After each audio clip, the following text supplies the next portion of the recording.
का बहुत बहुत स्वागत है। लगातार पूरा देश आपके बारे में बात कर रहा है आजकल। सीताराम, बागेश्वर धाम की जय, सनातन धर्म की जय। और I am not Baba, I am Dhirendra Krishna Shastri ji. तो मैं आपको धीरेन्द्र जी कह के बुला सकता हूं? बिल्कुल, धीरेन्द्र जी, शास्त्री जी, महाराज जी, इन संबोधन से, क्योंकि ना तो दाढ़ी मूंछ है ना हमने संन्यास लिया है जी। हाँ, नहीं वैसे लोग कहते हैं कि आप बहुत हैंडसम लगते हैं और आपकी उम्र भी सिर्फ 26 साल है। तो मैं शुरुआत यहीं से कर लेता हूं। आप सिर्फ 26 साल के हैं। 26 साल तो एक ऐसी उम्र होती है जिस समय युवा हमारे ये सोच रहे होते हैं कि कौन सा स्मार्टफोन लेना है और कौन सी मोटरसाइकिल खरीदनी है और कहां जाकर नौकरी करनी है। और आप 26 साल की उम्र में ही इतने बड़े स्वामी या बाबा कह लीजिए या गुरुदेव कह लीजिए, आपके बहुत सारे नाम हैं, आप यहां तक पहुंच गए। तो ये सब हुआ कैसे? हमारे बागेश्वर धाम की परंपरा में पीढ़ी दर पीढ़ी दरबार लग रहा। पूज्यपाद दादा गुरु जी भी लगाते थे और दादाजी के पहले भी एक संत थे, वो भी लगाते थे। तीसरी पीढ़ी में हम सेवा कर रहे हैं, तो बचपन से ही सनातन का जुनून है। तो सनातन की बात और सनातन की सेवा कर रहे हैं और अपने इष्ट और सनातन संस्कृति, साधु संतों की तपस्या का प्रचार कर रहे हैं। बस यही हमारी एक छोटी कहानी है। वाइट ही वाइट है, ब्लैक है ही नहीं कुछ।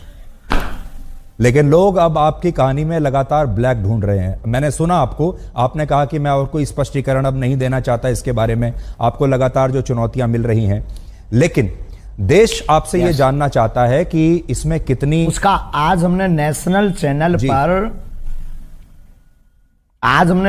चैनल के सामने लगभग 20 से 25 चैनलों के कैमरा लगे होंगे। 4 लाख लोग थे। हमने चुनौती दी थी। चुनौती देने वालों को कहा था कि रायपुर हमारी जगह नहीं, छत्तीसगढ़ है, दरबार 20 और 21 को लगना है, किराया हमसे ले लो, जिन को दिक्कत है आकर के देखो। हम कोई दावा नहीं करते, हम कोई ईश्वर नहीं है। अभी हम साधारण इंसान है। गद्दी पर बैठेंगे, जो गुरु प्रेरणा लगेगी हम वो बता देते हैं और बालाजी की कृपा और संतों की तपस्या के प्रभाव से वो बात सत्य निकलती है। और सत्य को कितनी भी कसौटी पर कसा जाए, कितने न्यूज चैनलों ने एक्सपोज नहीं किया, कितने लोगों ने नहीं किया, आज तक बाल टेढ़ा कर पाए, क्योंकि हनुमान जी की कृपा और हनुमान जी के नाम का प्रचार है जी। आप धीरेन्द्र जी, आप खुद को गुरुदेव कहते हैं, स्वामी जी भी कहते हैं, धर्मगुरु, संत। तो आपका परिचय क्या है? आप हैं कौन?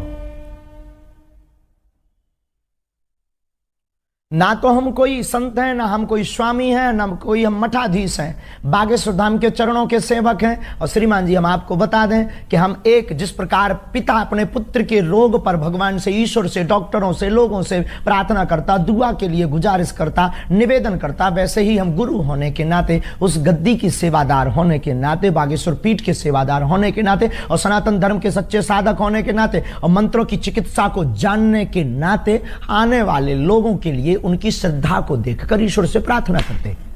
हमने आपके वीडियोस लगातार देखे सोशल मीडिया पर, इंस्टाग्राम पर बहुत सारे वीडियोस आपके चलते रहते हैं, जिसमें आप अपने कागज लेकर बैठते हैं और लोगों की मन की बात को आप पढ़ लेते हैं।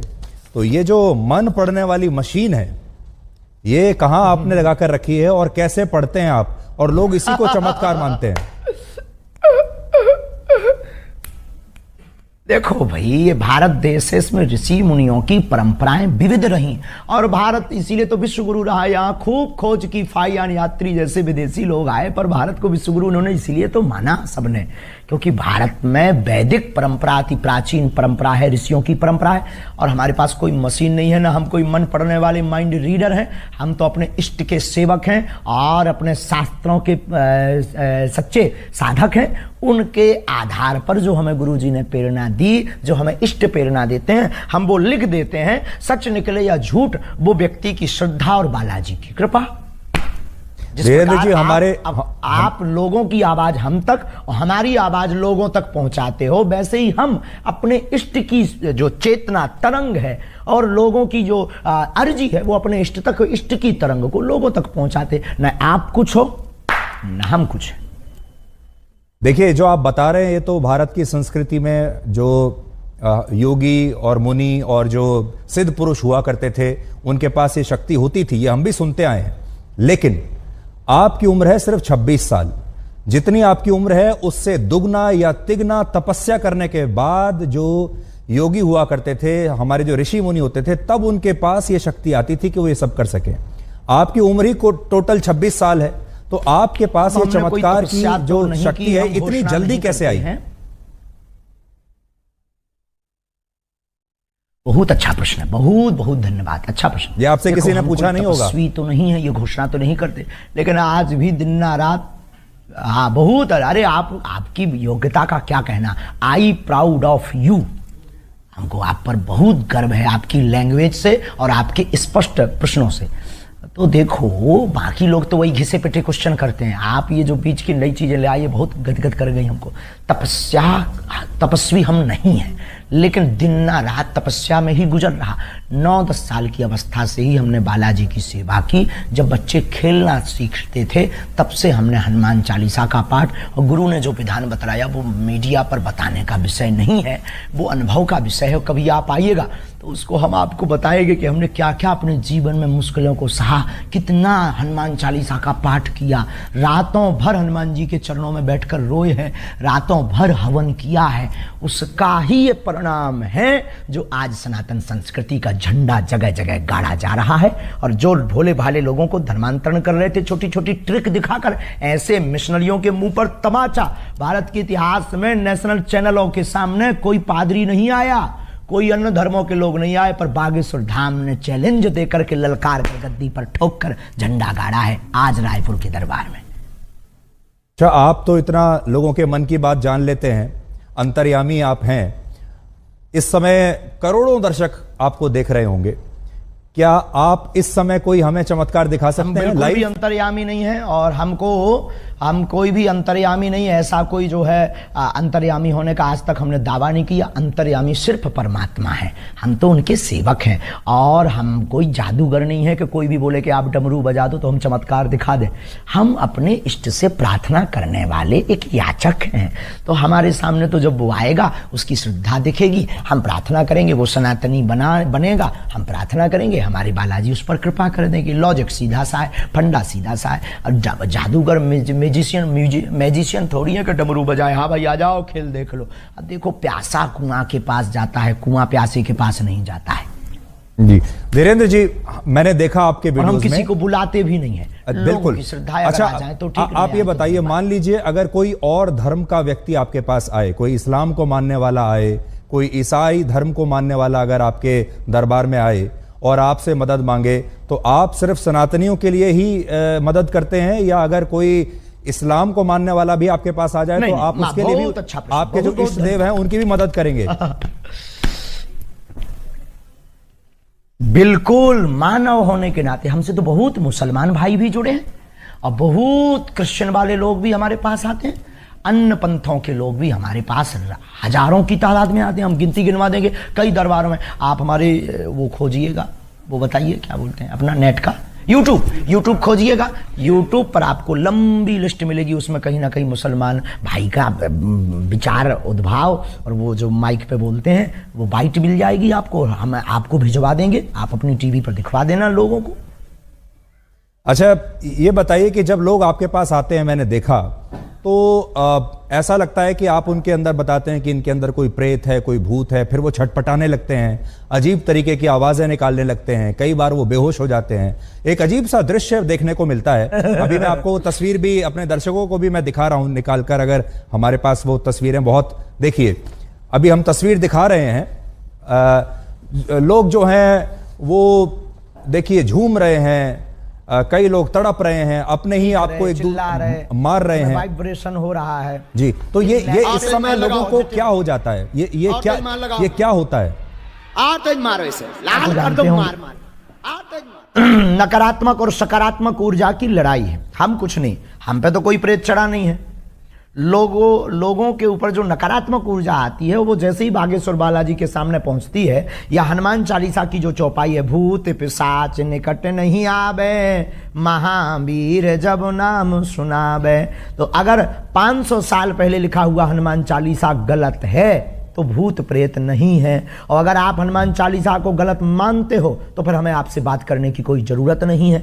और अगर हनुमान चालीसा को मानते हो तो उसमें ये चौपाई भी है, और ये चौपाई भी है तो ये बात सत्य भी है। अब कोई शक्कर को चीनी कहे, कोई शुगर कहे, कोई खाड़ कहे, कोई मिठाई कहे, शक्कर शक्कर है, नाम कुछ भी संबोधित कर दो तो कोई नेगेटिव एनर्जी, कोई पॉजिटिव एनर्जी बोल देता है। नकारात्मक ऊर्जा सकारात्मक ऊर्जा की लड़ाई ही ये हम देहाती लोग हैं तो प्रेत बाधा बोल देते हैं। नहीं, मैं भी हनुमान चालीसा का पाठ कर रहा हूं और वर्षों से कर रहा हूं, मुझे कंठस्थ भी है, पर आपके जैसी शक्ति अभी तक मेरे पास नहीं आई है कि मैं लोगों को कोई उनका निदान कर सकूं। लेकिन आपने एक चीज नोट की, तो आपको अब आपको भाग्य सुधाम आना चाहिए। मैं जरूर आऊंगा, मैं जरूर आऊंगा। ये मजाक में कह रहे हैं। लेकिन धीरेन्द्र जी, आपने एक चीज नोट की कि जिस तरह से लोग आपके यहां ये व्यवहार करते हैं, बिहेव करते हैं, जब ये जो क्रिश्चियन मिशनरीज हैं, ईसाई लोग जो हैं, जब ये अपने यहां कोई कन्वर्जन कैंप लगाते हैं लोगों के लिए, वहां पर भी हमने इसी तरह का व्यवहार लोगों को देखा है। वो भी ऐसे ही इसी तरीके से झूमने लगते हैं, कुछ उनका देखिए, वो भी मैं तस्वीर दिखा रहा हूं। तो ये बताइए कि ये करना पड़ा, पूरे देश में चर्चा है जी, पूरे देश में इसी बात की तो चर्चा है। ये मिशनरियां क्यों पीछे लग गई? क्योंकि इनकी दुकान बंद हो गई।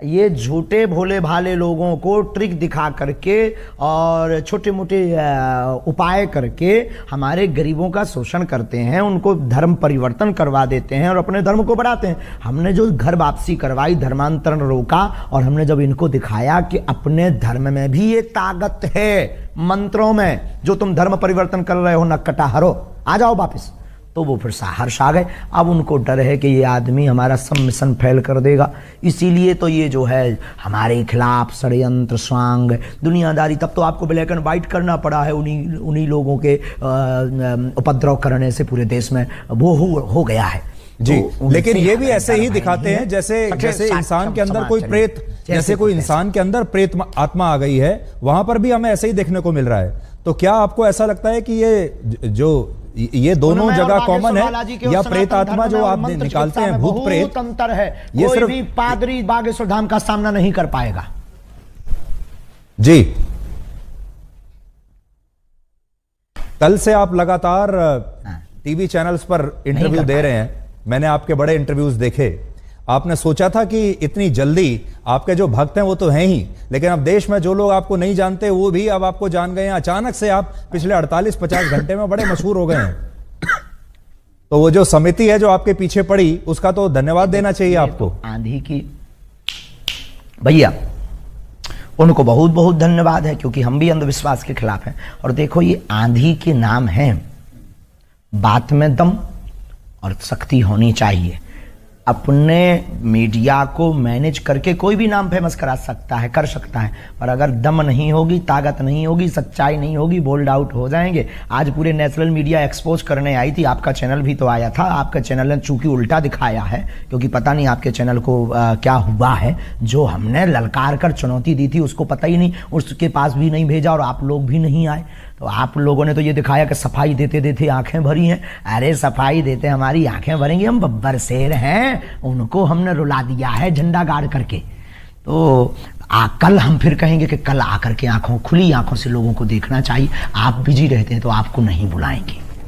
पर मैं देख रहा था आप बड़े क्रोधित थे, मैंने आपके जो वीडियो देखे कल के और आज के, बड़े क्रोधित थे आप, और बड़ा गुस्सा आपको आ रहा था, और आप कह रहे थे कि मैं अपने आपे में नहीं हूं। एक्सपोज जब नेशनल चैनल ने किया, क्या हमने झंडा नहीं गाड़ा?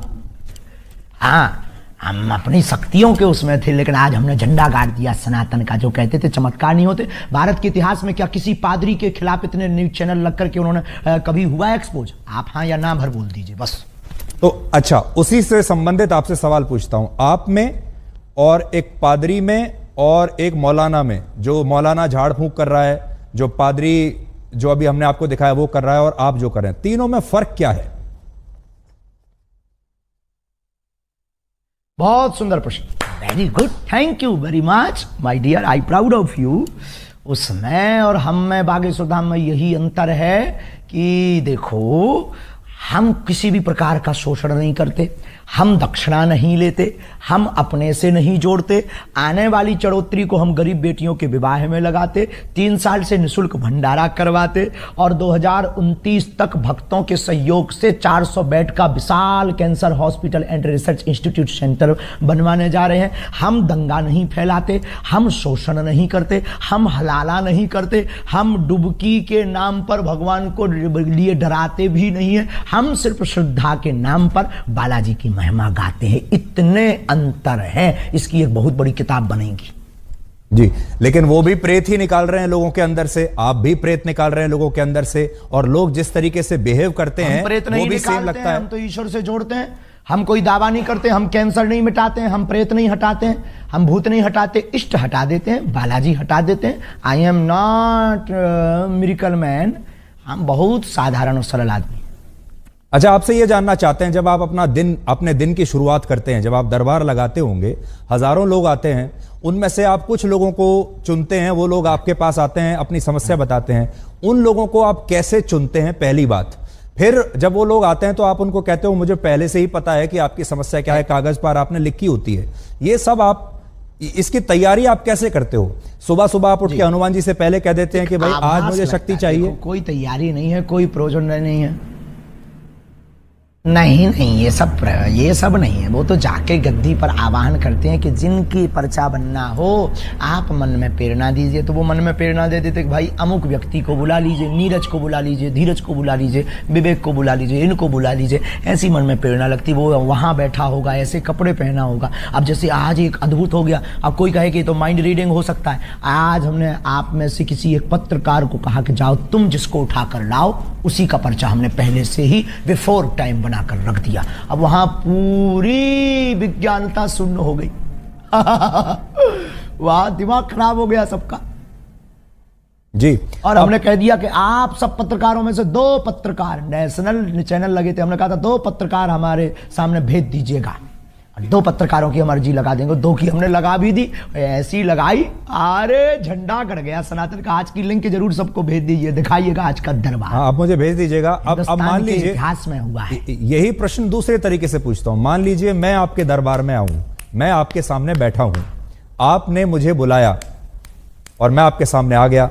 अब आप मेरे जीवन में क्या चल रहा है और क्या होगा आगे, ये कैसे पता लगाते हैं? आभास होता है। देखो, हम कोई अंदाजा तो लगाते नहीं, आभास होता है। हम प्रार्थना करते हैं, पेन कागज कलम लेते हैं, ध्यान में अंदर ही अंदर जाते हैं कि हाँ प्रभु कृपा करो। तो सनातन धर्म के उत्थान के लिए जो उन्होंने हमें चेतना तरंग दे रखी है, वो तरंग हमें प्रेरणा दे देती, हम कलमबद्ध कर देते और कह देते अच्छा प्रभु लाज रखना अपनी भी और हमारी भी, और वो सत्य निकलता है। बस इतना लॉजिक है। ये लॉजिक परे है, इसी का नाम तो सिद्धि है। जो समझ में न आए वही तो चमत्कार। अभी आप लगा सकते हैं ध्यान मेरे बारे में? आज से 30 साल पहले कोई कहे कि आप देश विदेश में बैठे सकते, देश विदेश में बैठे लोगों को वीडियो कॉल पर आप तुरंत बात कर पाएंगे। 30 साल पहले ये कोई कहता था तो कहते कितना झूठबाज आदमी है, मूर्ख आदमी है, ऐसा हो ही नहीं सकता, ये तो चमत्कार होगा। लेकिन आज सहज है। पर देखिए धीरेन्द्र जी, एक जमाने में जब बारिश होती थी, लोग क्या कहा? देखिए, जब एक आज से सैकड़ों वर्ष पहले, हजारों वर्ष पहले जब बारिश होती थी तो उसे भी लोग चमत्कार समझते थे। सूर्य ग्रहण होता था, उसे भी चमत्कार समझते थे। दिन और रात, सुबह और शाम जब रात होती है, उसे भी चमत्कार समझते थे। बाद में यह पता चला धीरे धीरे धीरे कि यह चमत्कार नहीं, यह विज्ञान है, इसके पीछे विज्ञान है। तो आपकी जो कला है, आपकी जो शक्तियां हैं, इसके पीछे क्या विज्ञान है, मनोविज्ञान है, धर्म है, आस्था है, पराविज्ञान, अंधविश्वास है, क्या है? नहीं, उसके पीछे पराविज्ञान है। पराविज्ञान है। बहुत अच्छा प्रश्न आपने किया। इसके पीछे पराविज्ञान, सूक्ष्म जगत विज्ञान, जिसे आज तक विज्ञान बहुत सालों से खोज रहा, समझ नहीं पा रहा। और भाई ये देखो, ऐसी बात है, इसको प्रत्यक्ष नहीं कर सकते क्योंकि अंधे को सूर नहीं दिखा सकते हैं, गूंगे के द्वारा जो है गुड़ का खट्टा मीठा का स्वाद नहीं पता लगा सकते हैं। उसी प्रकार ये पराविज्ञान है हमारे प्यारे माय डियर जी। मैं जब आपको देखता हूं, आपका जो, देखिए किसी भी गुरु के लिए उसका जो एक अपीयरेंस होता है, वो उसके जो शिष्य हैं उससे बड़े प्रभावित होते हैं। आपका जो एक अपीयरेंस है, यानी आपकी जो वेशभूषा है, जिस तरीके से आप अपने भक्तों के सामने अपने आप को प्रस्तुत करते हैं। इस समय भी जो आपकी वेशभूषा है, देखिए बड़ी रंग बिरंगी वेशभूषा है। आपने एक मुकुट ऐसा लगाया हुआ है जैसे एक जमाने में मराठी जो मराठा राजा लगाया करते थे। है तो इसके पीछे आपका क्या मनोविज्ञान है कि आप जो इस तरीके से अपने आप को प्रस्तुत करते हैं, जबकि जो साधु संत होते हैं वो तो बहुत सिंपल रहते हैं, सरल भाव से रहते हैं। मनोविज्ञान, एक महात्मा आए हमको कंबल दे गए, एक महात्मा आए कंबल दे गए, एक व्यक्ति आया टोपी दे गया, हमने टोपी लगा ली, एक व्यक्ति आया कंबल दे गया। अब कंबल पहनना कौन सा भैया वो है, अब कंबल पहन लिया, अब क्या गलती कर दी यार भाई, अब ठंड लगती है तो कंबल ना पहने, क्या करें, मर जाए क्या।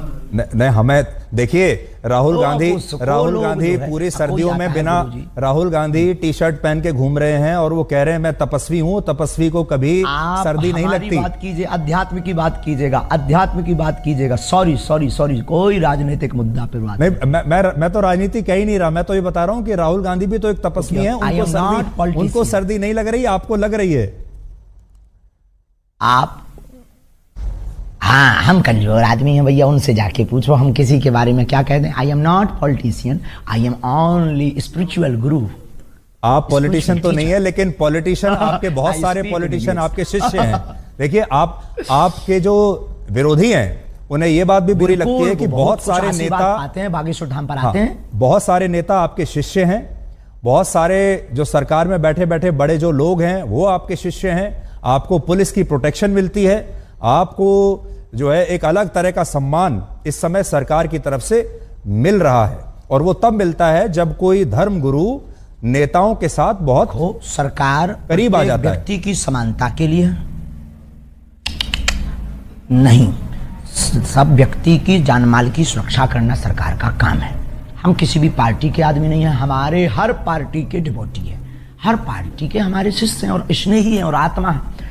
अब रही बात इसकी पुलिस की आदि की, तो ये जो मिशनरियों ने और आपके पास जो न्यूज़ें आई हैं, जो ये भ्रम फैलाया, ये जो षड्यंत्र स्वांग किए, उसके डर के कारण कहीं माहौल खराब ना हो जाए, कुछ भी हो जाएगा तो माहौल डिस्टर्ब होगा।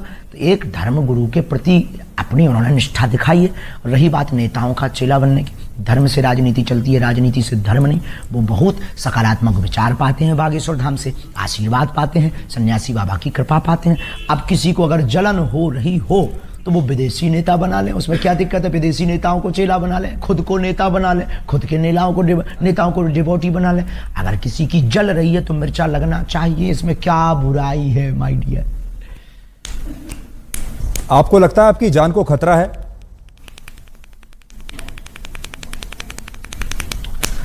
ये जो प्रपंच हो रहे हैं हमें, देखो मरना बार बार है नहीं है, एक बार बचना नहीं है, इसलिए हम बहुत स्वच्छंद आदमी और बहुत दिल खोल कर बोलते हैं। बाकी जो होना है वो तो होना ही है, लेकिन पीछे तो लगे ही है, ये भी नहीं कह सकते कि नहीं लगे। छतारी में हमने घोषणा कर दी थी, इस षड्यंत्र जो अभी आप लोग लेके बैठे हैं, ये हमने आज से 1.5 महीना पहले, लोग हमसे कह रहे हैं आपकी ब्लैक एंड व्हाइट पे ये दिखा देना। छतारी में हमने कह दिया था कि अब हमारे खिलाफ षड्यंत्र होगा, अब वो हो गया। देखिए मैं तस्वीर देख रहा हूं, इसमें देवेंद्र फडणवीस आपके सामने हैं, डिप्टी सीएम महाराष्ट्र के पूर्व मुख्यमंत्री। हमने नितिन गडकरी की भी फोटो देखी, मनोज तिवारी भी आपके सामने हैं, कुछ बात कर रहे हैं। तो इससे ऐसा लगता है कि अब आप देश के शक्तिशाली लोगों के साथ आपका उठना बैठना हो गया है। हमारा पहले से ही उठना बैठना शक्तिशाली श्री हनुमान जी के साथ है, ये भूल गए आप। पूरे आला वर्ल्ड के मैनेजमेंट गुरु लॉर्ड हनुमान के साथ हमारा उठना बैठना है 11 साल की अवस्था से। वो दिखाइए जरा फोटो। आप लोगों की समस्याओं का निदान करते हैं, पर्सनल समस्याएं जो लोगों की होती हैं, किसी की कोई बीमारी है, किसी की प्रमोशन नहीं हो रही, किसी को और कोई दिक्कत है। आपने कभी, आपको इस तरह का आभास नहीं हुआ जिससे पूरे समाज का फायदा हो सके, पूरे देश का फायदा हो सके? कभी आपको ऐसा आभास नहीं हुआ कि आप पहले से बता सके कि भाई कोविड आने वाला है, सावधान हो जाओ, कोई आतंकवादी हमला होने वाला है, वो आपको पहले से पता चल जाए? बहुत अच्छा, ये भी बहुत अच्छा। देखो कोई अर्जी लगाता है तो हम उस आधार पर, जैसे हमारे पास राजनीतिज्ञ लोग आते हैं तो वो पूछते हैं प्रदेश का हाल क्या होगा, तो हम बता देते हैं भाई ऐसे ऐसे संयोग बन रहे हैं। हम कोई, आई एम नॉट भविष्य वक्ता, हम कोई ज्योतिषाचार नहीं है, हम भविष्यवक्ता नहीं, हमें जैसी प्रेरणा लगती है हम बता देते भैया ऐसा होगा। अब कोई अर्जी ना लगाए तो हमारी बात को कौन सुनने वाला है, कौन हमारी बात को इतना सुनेगा, और कौन नियम मानेगा, कौन नियम करेगा, कौन आएगा। बाकी विश्व कल्याण की मंगल कामना हम प्रतिदिन करते हैं कि ईश्वर जो होना वो तो होना ही है, पर विश्व का मंगल। शाहरुख खान की नई फिल्म आ रही है पठान, उसका विरोध करने के लिए आपके दरबार में किसने अर्जी लगाई थी?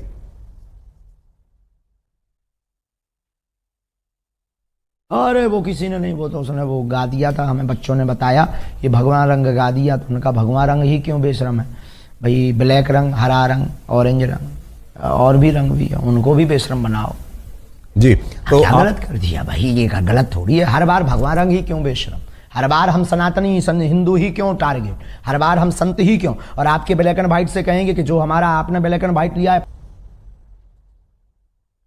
किसी ने नहीं पूछे, और हम आपसे बहुत खुश हैं। हमने कहा ना 3 बार हम आपकी तारीफ कर चुके हैं, बहुत सहज हैं आप, बहुत अच्छे हैं, और आपके ब्लैक एंड व्हाइट को देखना चाहिए लोगों को। आई सपोर्ट यू, पर आप हमारा भी सपोर्ट करिए सनातन का।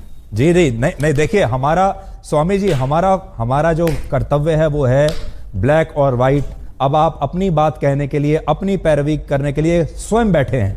अब आप मेरे ऊपर या आज तक के ऊपर आरोप नहीं लगा सकते कि मेरी बात सही नहीं है। अब आप स्वयं अपने स्पोक्स पर्सन हैं, स्वयं अपने प्रवक्ता हैं। आज गलत किया है, आज दिन में गलत किया है, आज तक ने सत्य नहीं दिखाया है। अब देखिए, अब वो सारी चीजें अब लोगों के सामने आ जाएंगी, पर हम आपसे ये जानना चाहते हैं कि क्या एक धर्म गुरु को फिल्मों के बारे में बोलना चाहिए? दिखा दीजिए आज दिन भर की वीडियो। शाहरुख खान के बारे में बोलना चाहिए एक धर्म गुरु को? क्या आप छोटी छोटी जो सनातन के खिलाफ बोलेगा, चाहे वो फिल्में वालों हो, चाहे वो राजनेता हो, हमने शिक्षा मंत्री के खिलाफ भी बोला बिहार के, उस पर बात क्यों नहीं की?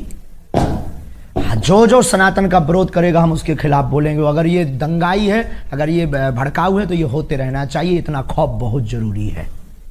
तो ये आरोप आप, इसका मतलब सही है आपके ऊपर जो लोग कहते हैं कि आप हिंदुओं को जो आते हैं वहां पर उनको भड़काते हैं? आप एकजुट करते हैं, लोगों को समझ में भड़काना आता है, जो हिंदू नहीं है उनको भड़काना आता है।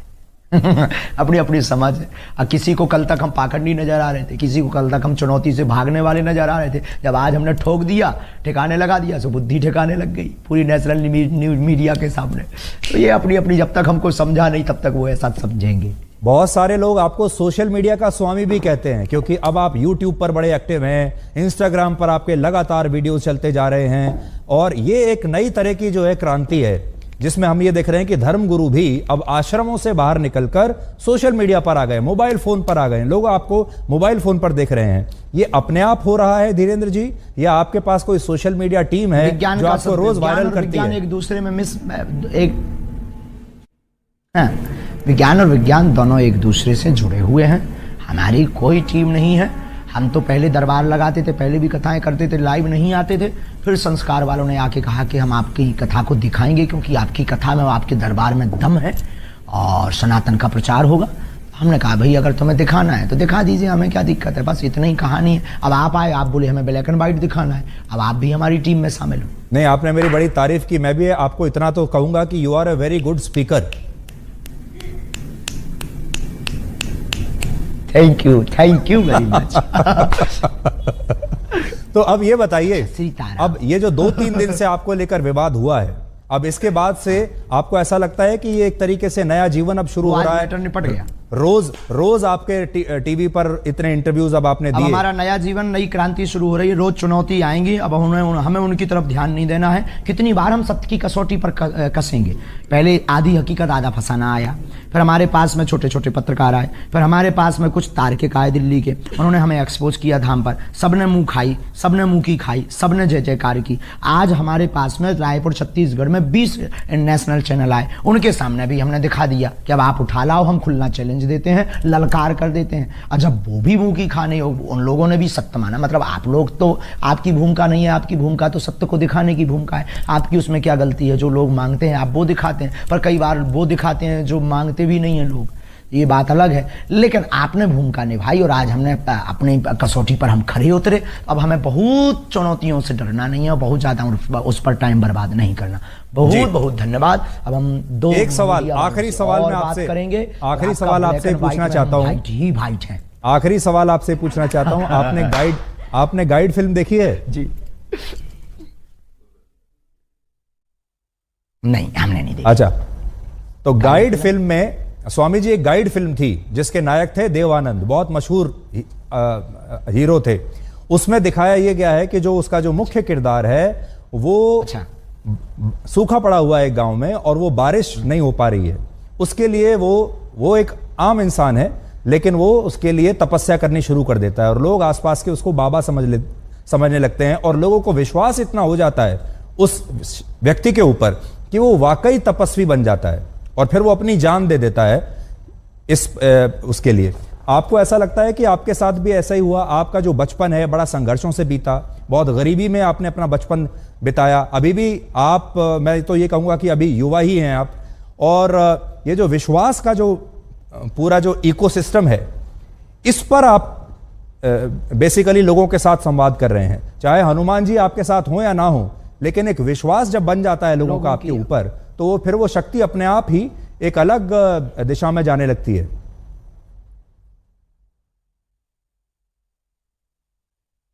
बहुत अच्छी बात बोली, ये लॉजिक वाली बात बोली है और इस बात में बहुत ताकत और दम है। देखो, हमें हनुमान जी ने चुना है, और रही बात लोगों की श्रद्धा की, श्रद्धा टूटती और बनती रहती है, लोग स्थिर नहीं रहे किसी के नहीं। दूसरी बात, इस विषय पर हमारा सिर्फ यही कहना है कि हमने कभी अपने से लोगों को नहीं जोड़ा, लोगों की बाहें पकड़कर हनुमान जी से जोड़ा। अगर ये गलत है तो क्या कहते हैं, बस हम ना कोई तपस्वी हैं, ना हम कोई बहुत साधारण भाषा में बोलें कि बहुत बड़े चमत्कारी हैं, साधारण इंसान है।